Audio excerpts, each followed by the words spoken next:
네, 오늘도 하나님의 큰 은혜가 있기를 바랍니다. 우리가 매일 새벽 하나님 앞에 와서 기도하며 그 기도 하나님께서 다 들으시고 우리와 함께 하시고 또 알게 모르게 역사해 주실 것을 믿습니다. 네, 오늘은 에레미야 19장 말씀을 같이 나누도록 하겠습니다. 에레미야 19장도 또 하나님께서 상징적인 행동을 통해서 에레미야에게 상징적인 행동을 통해서 예언하게 하십니다. 계속 하나님께서 에레미야에게 어떤 행동을 시켜요. 그런데 그 행동이 어떤 메시지를, 하나님의 말씀을 전하기 위한 매개로 그렇게 쓰여지게 됩니다. 어제는 토기장이와 진흙에 대한 은유가 나왔는데 오늘은 토기장이한테 가서 옹기를 사라. 그리고 그 옹기를 사서 하시드 문 어귀 흰놈의 아들 골짜기로 가서 내가 가라. 거기 가면 내가 내 말을 너에게 주겠다라고 그렇게 말합니다. 그러니까 거기 가서 예언을 해라. 하나님 말씀을 전파해라. 라는 말입니다. 이 하시드 문이라고 하는 것은 질그릇 조각으로 만든 문이라는 뜻입니다. 근데 딱히 번역하기가 뭐해서 그냥 하시드라고 그렇게 한 겁니다. 그러니까 하시드 문 어귀 곁에 흰놈의 골짜기가 있다는 걸 알 수 있죠. 흰놈의 골짜기는 예루살렘 주변에 있다고 생각하면 되겠습니다. 예루살렘이라는 성 바깥으로 나가면 뭐 기드론 골짜기도 나오고 양쪽에 흰놈의 골짜기도 있다고 그렇게 말합니다. 뭐 성지순례 가서 한번 그런 데도 들러보면 좋겠죠. 그곳은 이제 여기서도 나오고 있지만 도벳이라고 그렇게 그 지역을 부르기도 하고 그 뜻 자체가 뭐냐면은 도벳이라는 말은 원래가 태우는 곳 혹은 용광로 뭐 이런 의미를 갖고 있습니다. 그래서 화장터라고 생각하기도 하고 사람 시신을 태우기도 하고 또 쓰레기를 태우기도 하는 그런 골짜기 그래서 도벳이라고 그렇게 부르는 곳입니다.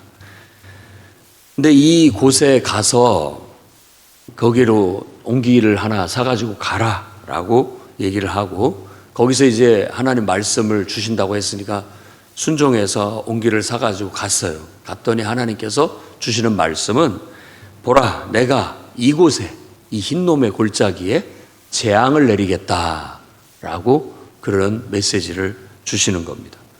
그 이유는 그들이 나를 버렸고 이곳에서 온갖 잡신들을 섬겼다, 숭배하기 때문이다 라고 그렇게 말합니다.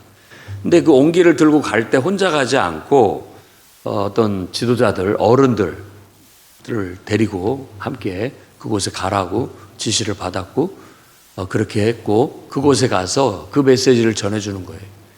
이곳이 결국 하나님을 버리고 온갖 혼합 신들을 섬기는 그런 우상 숭배의 그런 장소로 쓰여지고 있어서 내가 이곳에 재앙을 내리겠다라고 말합니다. 그래서 이곳을 더 이상 흰놈의 골짜기라든지 또 도벳이라든지 이렇게 부르지 않고 그러니까 이곳을 죽음의 골짜기가 되게 할 것이다. 앞으로는 이곳이 죽음의 골짜기로 불려지게 될 것이다 라고 말하면서 앞으로 유다와 예루살렘에게 하나님의 심판이 임해서 이곳이 죽음의 골짜기, 심판의 골짜기가 될 거라는 걸 말해주고 있는 겁니다.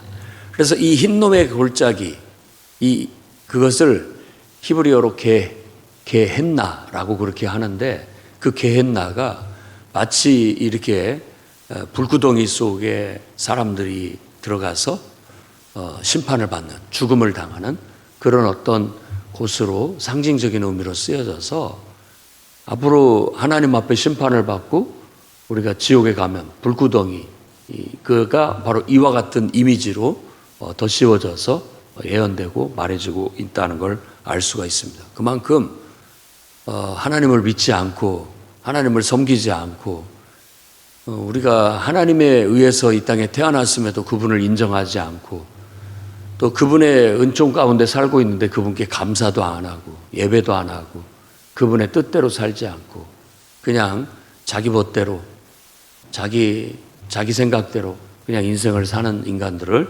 하나님께서는 죄 없다 하지 않고 그들을 심판하실 것이라고 말하고 있습니다. 그래서 데살로니가서에서도 그날에 주님이 심판하시는 날 하나님을 알지 못하는 자들 그리고 예수 그리스도를 보내서 우리에게 구원의 손길, 은혜의 손길, 사랑의 손길을 내밀었음에도 불구하고 그 복음에 순종하지 않는 자들 그들을 심판할 것이다 라고 말하고 있는 겁니다. 그래서 이 흰놈의 골짜기 도벳이라고 부르는 그야말로 불로 태우는 곳 그곳은 이제 죽음의 골짜기가 되는 것처럼 마지막 날에도 그곳은 심판을 받는 자들이 들어갈 곳이 될 것이다 라고 예언하고 있다는 걸 우리가 기억해야 되겠습니다. 근데 이 부분을 우리가 읽어보면 알겠지만은 이 내용이 앞에서 본 듯하죠. 똑같은 흰놈의 골짜기라든지 도벳이라든지 이 똑같은 내용이 7장 31절 32절에도 나옵니다. 앞에서도 똑같은 얘기를 하고 있어요. 이게 반복적으로 지금 얘기하고 있다는 걸 알 수 있어요. 예언이라는 것이 원래 그런 것입니다. 예언이라는 것이 우리도 뭐 설교라는 게 한 번 하고 마는 게 아니라 여기서도 한 번 이런 설교를 하고 또 똑같은 설교를 다른 데서도 할 수 있고 또 반복해서도 할 수 있는 거예요. 왜냐하면 메시지라는 것은 사람들이 그 말씀을 듣고 깨달아서 그 말씀을 통해서 변화되기를 바라는 간절한 마음을 갖고 있죠. 그래서 대상이 다를 수 있어요. 백성들 전체를 향해서도 할 수 있고 지도자들을 향해서도 할 수 있고 청년들을 향해서도 할 수 있고 어린 아이들을 향해서도 할 수 있기 때문에 동일한 메시지를 전하게 되는 겁니다. 그러면 그런 말씀들을 듣고 듣는 사람들은 자기를 돌아보아 자기 안에 죄가 있다면 정말 무서운 마음으로 두렵고 떨리는 마음으로 그런 것들을 제거하고 하나님 앞에서 올바르게 서는 것이 핵심입니다. 그렇게 된다면 하나님이 재앙을 내리다가도 거둬들인다는 거예요. 그런데 아무리 하나님께서 복을 내려주시려고 하다가도 이 사람들이 악으로 치달아가면 그 내릴 복도 거둬들인다라고 주님은 어제 말씀에도 말씀하고 계시는 겁니다. 그러니까 이렇게 무섭게 말하는 말을 정말 두렵고 떨리는 마음으로 무섭게 하나님 말씀을 받아야 되고 그런 마음으로 받는 것 자체는 뭐냐면 내가 더 이상 죄를 지면 안 되겠구나. 내가 이렇게 잘못된 것들을 가지고 품고 살아서는 안 되겠구나 하는 그런 마음을 갖고 이걸 죄를 이겨내고 떨쳐내고 밀어내고 씻어내고 제거해 내라는데 목적이 있는 거예요. 그런데 그렇게 하지 못하게 된다면 오늘 말씀에 이제 7절, 9절 그리고 10절, 13절 말씀의 결과처럼 되는 겁니다.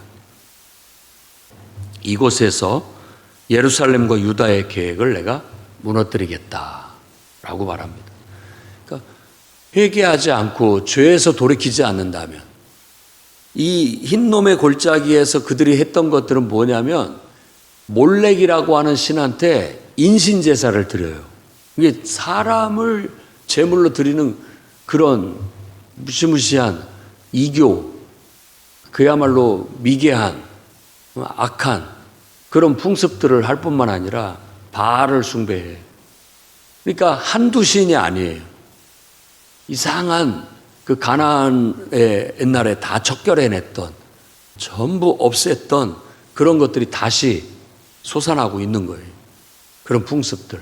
인간의 이 내면의 욕망 속에서 저속한 욕망 속에서 나오는 이상한 종교 행위들이 막 나오는 거예요. 그러니까 하나님 자리에 가장 정의롭고 사랑이 많으신 하나님이 딱 자리를 잡고 있어야 올바른데 하나님의 대용품이 그 속에 들어가게 된다면 저속해집니다. 타락해요. 그래서 종교라 할지라도 신앙이라 할지라도 이상한 그런 쪽으로 흘러서 말도 안 되는 미신과 같은 그런 행위들을 행하게 되는 거예요. 사람은 하나님이 빈자리가 공허하기 때문에 반드시 그곳에 뭔가를 채워야만 위안을 얻어요. 그러니까 그런 온통 우상숭배에 관련된 그리고 세상 쾌락과 연관된 그런 모든 것들을 그 자리에 갖다 놓고 만족하지 못하니까 이것도 섬겼다 저것도 섬겼다 뭐 자기들이 또 이런 신도 만족스럽지만 그 신에다가 또 다른 의미를 막 덧붙이고 자기들이 만들어 붙이고 해서 온갖 잡신들을 섬기게 되는 겁니다. 결국은 내가 그들의 계획 다 무너뜨리겠다. 그래서 짐승의 밥이 되게 만들 것이고 오히려 이방 나라에 우상 섬기는 이방 나라에 너희들 조롱거리가 되고 비웃음거리가 되고 또 모든 사람들이 너를 보고 깜짝 놀라는 논란거리가 되게 만들 것이다 라고 주님 말씀하십니다. 그리고 이제 모든 같이 갔던 사람들 그리고 거기에 있는 사람들 보는 앞에서 가지고 갔던 항아리를 깨뜨려라. 이것도 상징적인 행동이에요. 그걸 깨뜨려 버리고서 이렇게 말해라. 토기장이가 이 옹기 그릇, 이 그릇을 깨뜨리면 다시 아무리 그 조각을 붙여서 다시 만든다 할지라도 처음과 같이 온전해지겠느냐. 그렇게 되지 못한다. 라는 그런 말씀을 전하게 한 겁니다. 그래서 죄를 범하지 않는 것이 중요합니다. 그리고 이미 한번 이게 도를 넘어서 버리게 된다면 그게 다시 붙여지지가 않는 것 같은 그런 하나님의 엄중한 진리의 말씀을 전해주고 있어요. 하지만 이 말씀도 지금은 이 유다와 예루살렘의 죄가 북왕국 이스라엘이 망하는 걸 보면서도 깨닫지 못하고 계속해서 북왕국이 갔던 것처럼 하나님 아닌 다른 신을 섬기고 우상과 잡신들을 섬기면서 나아가는 이 백성은 지금 위에 있는 이스라엘 북왕국보다도 더 나쁘다, 더 악하다, 더 악하다. 깨우쳤고 깨우칠 수 있는 기회가 있음에도 불구하고 깨닫지를 못하고 회개하지 않으니 더 나쁘다, 더 악하다라고 말하고 있고 결국은 이 백성이 기회를 다 놓치고 이제 이 질그릇처럼 이 옹기그릇처럼 박살나게 될 것이다. 이렇게 말하고 있는 겁니다. 그래서 이 성읍이 도벳 같게 할 거다. 도벳, 아까 말한 것처럼 불타는 곳, 그리고 용광로 같은 그런 의미입니다. 그런 곳이 되게 하겠다. 왜? 이들이 이곳에서 우상을 위해서 불을 피워가지고 그곳에 인신제사를 드렸기 때문에 너희들이 그 꼴을 당하게 될 것이다. 라는 걸 말해주고 있습니다. 그리고 난 다음에 14절, 15절 이후부터 이제 다시 성전에 들어와서 성전에서 또 백성들에게 설교하게 합니다. 보라, 내가 이 성읍에 모든 재앙을 내리리니 이는 그들이 목을 굳게 하여 내 말을 듣지 아니함이다. 라는 거예요. 그러니까 백성들의 마음이 완악하고 모질어서 하나님의 말씀이 주어지는데도 불구하고 들으려고 하지를 않는 그런 영적인 풍토가 만연되어 있다는 걸 알 수가 있습니다. 성전 뜰에서 선포한 이 모든 재앙이 너희가 회개하지 않고 돌이키지 않으니까 그것들이 그대로 너희에게 쏟아 부어질 것이다 라고 예언하고 있습니다. 이런 말씀은 우리에게 큰 도전을 주고 또 교훈을 줍니다.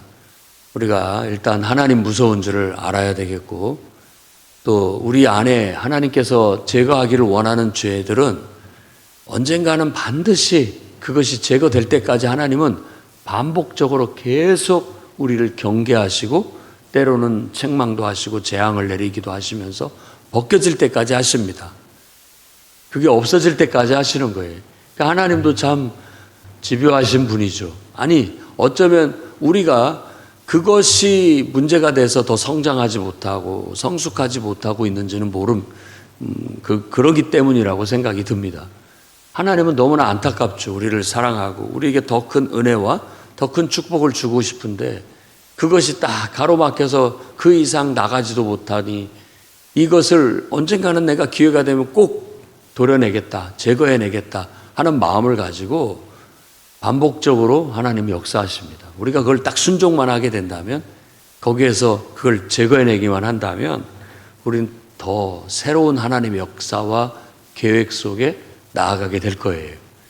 그러니 하나님 말씀 무서운 줄을 알고 말씀에 어떻게든지 우리 자신을 쳐서 복종시켜 순종하게 된다면 더 하나님의 큰 계획 속에, 하나님의 위대한 역사 속에 우리가 들어갈 수 있음을 여러분이 깨닫고, 오늘 또 이스라엘 백성처럼 완악한 마음을 품고 마음을 닫고 자꾸만 어긋나가지 않고 오히려 좋은 마음, 아름다운 마음을 품고 하나님 앞에서 바른 길로 여러분이 겸손히 온유함으로 나아가기를 주의 이름으로 축원합니다.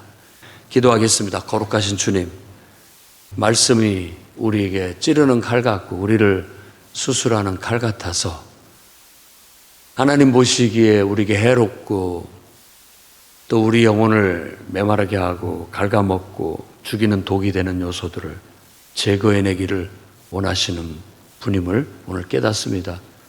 주님께 우리가 겸손히 털 깎는 자 앞에 어린 양처럼 우리 자신을 맡겨드리오니 주께서 도려내실 걸 도려내 주시고 또 제거할 걸 제거해 주시고 온전하고 새롭게 하셔서 더 위대한 하나님의 계획 속에 참여하는 자들이 다 되게 해 주옵소서.